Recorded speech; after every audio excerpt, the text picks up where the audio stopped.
kongera guterana namwe ndashimira Imana kubwa mwarimu Moise, Imana imuhe umugisha. Ndashimira Imana kubwa pasiteri, ndashimira Imana kubwa abakristo sanzaha. Imana yacu nihabwa icyubahiro. Dusome igitabo cya Yesaya ibice 10 umurongo n'umwe gusa wa 27. Uravuga ngo uwo munsi umutwaro baguhekeshaga uzakuva ku bitugu. Ryari umutwaro baguhekeshaga uzakuva ku bitugu. Icyo ni kimwe. Kandi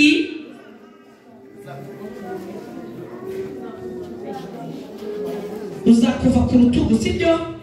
Kandi uzakurwa no kuburetwa. Uzakurwa wowe uzava ku umutwaro baguhekesheje uzakuva ku bitugu, kandi uzakurwa no kuburetwa bagushizeho.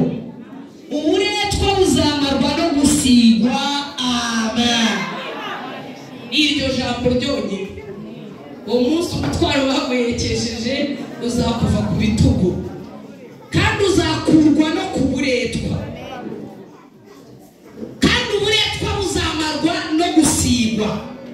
Muhereze Imana icyubahiro. Guhanurira ibiteraniro, kuribwiriza, kurivugamo ubutumwa, kuririmbamo ntibyoroshye utaritoreje ku musaraba.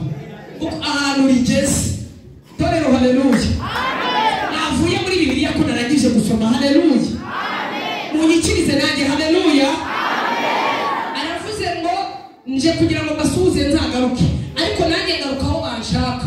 Biraterwa nuko munyakiriye ibyo bimpa imbaraga zo kuzagaruka. Ko Yesu yaravuze ngo usanga batakwemera uzajye ku wundi mudugudu. Nimbona munyemera nzagaruka, nimbona mutanyemera ntabwo nzagaruka. Amen.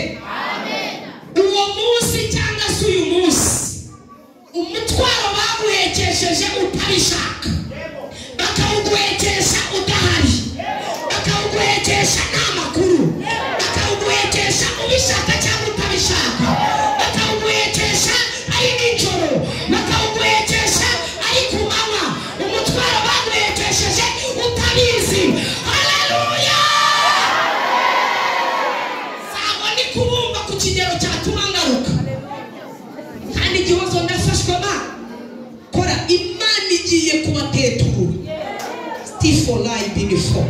Kuko mu bantu bahekeshejwe umutwaro namwe murimo, kandi ntabwo mwamenye igihe bawubahekeshereje. Ariko Imana muri kuririmba yambwiye ngo umutwaro babahekesheje bakabagirira ishyari, bakabagirirayo. Imana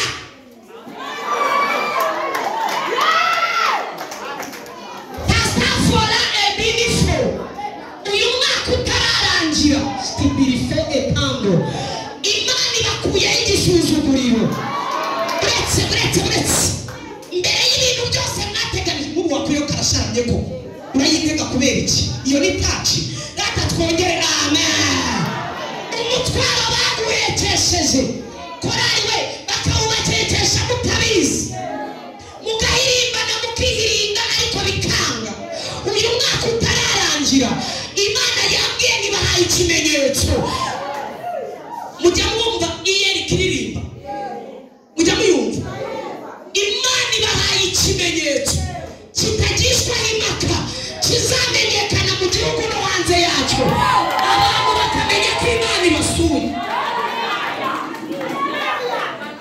Kumva neza muri hehe? Ni iki? Umutwaro baguhekesheje yafashijwe gihozo, bakawuhekesha uri muto, bakawuhekesha uruhinja, bakaguhekesha n'amakuru, bakaguhekesha utwite, bakaguhekesha mwishingirwa. Imana iravuze ngo hidimisa efora. N'uyu munsi ntabwo ari ejo, waje uwuzanye umaranye igihe kirekire, abantu barawusengera biranga.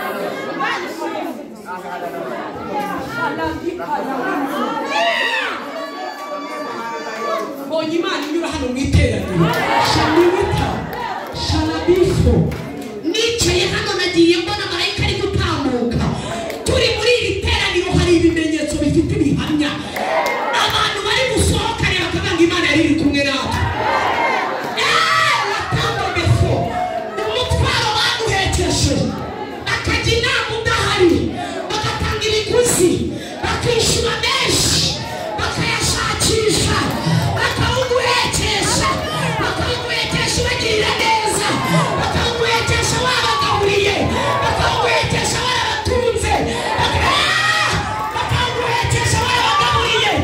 Imana iravuze ngo uyu munsi ryari oshuruduwi today uyu munsi leo uyu munsi Imana irugukuye ku bitugu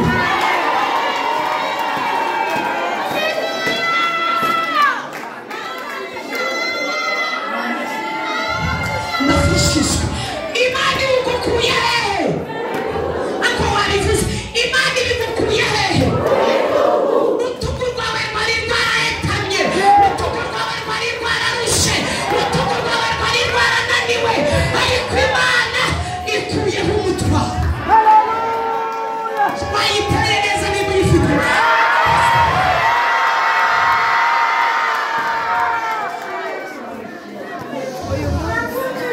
afashishwe bawuguhekesheje imyaka myinshi bawuguhesheje igihe kirekire urawuririmbana ukawugendana ukawubwirizanya ariko uwuhetse nta hantu namwe wawushyira ariko uyu munsi Imana mvugira ngo Imana ibonye ko igihe umaze ukaba witwa Yesu aherutse guca ahantu hirya ahangaha ngo ku kidendezi cy'i Betisida yarihitiraga gusa ahageze ahasanga umuntu umaze imyaka 38 reka mbabwire akantu kantangara ngo akimureba amenya ko amaze 24 abantu bababwira igihe umaze ntibacyemere wabasobanurira imyaka umaze bo bakabigira ibintu byoroshye ariko Yesu yahageze amenya ko umaze igihe kirekire nawe umubwiye ubuhamya bwawe ahita amenya ko amaze igihe ndashimira Imana inyuze mu iteraniro umaze igihe kirekire ku musozi w'ubukumi umaze igihe kirekire ahantu umaze igihe kirekire baragusize ahantu umaze igihe kirekire imitungo yawe udakoraho umaze igihe kirekire warahombye umaze igihe kirekire nta cyiza kiri cyaba iwawe umaze igihe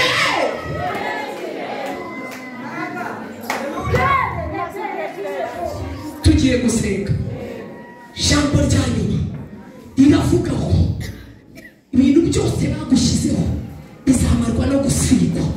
Ndashaka ko dusenga abantu bakinze umuntu wese uri hanze yinjire kuko ntabwo mpanura uri hanze tugiye gusenga Imana igusige. Ndabibutsa ibintu bitatu amavuta akora. Iyo amavuta yaje ahantu hari umwera haranyerera. Iyo amavuta yaje iyo amestifora mbonye amavuta pini wistafo. Iyo amavuta yaje ibintu byari byarasibye biraka. Iyo amavuta yaje ibintu byacumbekaga biraka. Iyo amavuta yaje ibintu byanze kuryoha birashya ariwe nafashijwe. Iyo amavuta yaje ibintu bapfundikiye birongera pfunduka. Amavuta ajya mu modoka ikagenda. Amavuta sha amacirata nyakabunga Imana isutse amavuta nani bazakubesha amavuta muko unaherutse gutunga utuvuta agira ngo ni utuntu agiye kubona tubyaye amafaranga. Mavuta byara amafaranga, mavuta byara ibiryo, mavuta byara ibindi, mavuta byara umuriro. Amavuta ibintu byose bagusize bizamarwa no gusiga. Ibyo bagutongera bizamarwa no gusiga. ibizina bakwise bizamarwa no gusiga, amagambo bakuvuza azamarwa no gusiga. Data Imana igusige, ucira ahangaha igusige, vuga ngo none usige, igusige nonaha. Niba itinze bizane, hari ibintu Imana ikoze byashoborwaga n'amavuta gusa. Tugiye gusenga Antifolastiko Shandimilitafor Nakumva Yesu Bini Wilbo Shalawiti Binifo Ndagushimiye Mutwaro baguhekesheje, nyonjo baguhekesheje, uruga baguhekesheje, nzandiko bakwandikiye, dusuzuguro bagushizeho, indoro bakuvugirije. Ndimo ndumva Imana inahaha, bikomere baguteye, gahinda baguteye, marira bakurishije, rusaku bagusaku. Numvishije Imana, amatangazo bakumanitseho, urumva bakushiriye ku bana, tambisi foraje, uko rwawe basuzuguye. Uyu munsi, imyaka mumaze ku musozi, uyu munsi, biramarwa no gusigwa. Tuvuga ngo Imana isige, gira amategeko. Tugiye gusenga, sharipifu, zamu ikiganza dusenge, sharipifu, sharawitafo, hedibirifo. Ni wowe ubizi ko ukeneye ayo mavuta, ni wowe ubizi ko ukeneye urumuri, ni wowe ubizi ko hari ibyo ushaka. Zamura dusengane uyu munsi n'umutwaro baguhekesheje, ntabwo ari we wawihekesheje, ntabwo wamenye aho bawuguhekeshereje, ariko Imana iravuze ngo uyu munsi igihe umaze ujugunya urushundura ugafata ubusa, uyu munsi ibihombo umazemo igihe, uyu munsi amadeni umazemo igihe, uyu munsi sharabirivoregere dostaforagenema andi witarastifораgenемanda eremere foshatakura. Ndikumva Imana iri kugendagenda mu iteraniro, shandoneka masibifora. Ndagushimiye ko waje Yesu, andi awadabirivoregeremanda. Uyu munsi mutwaro baguhekesheje, uyu munsi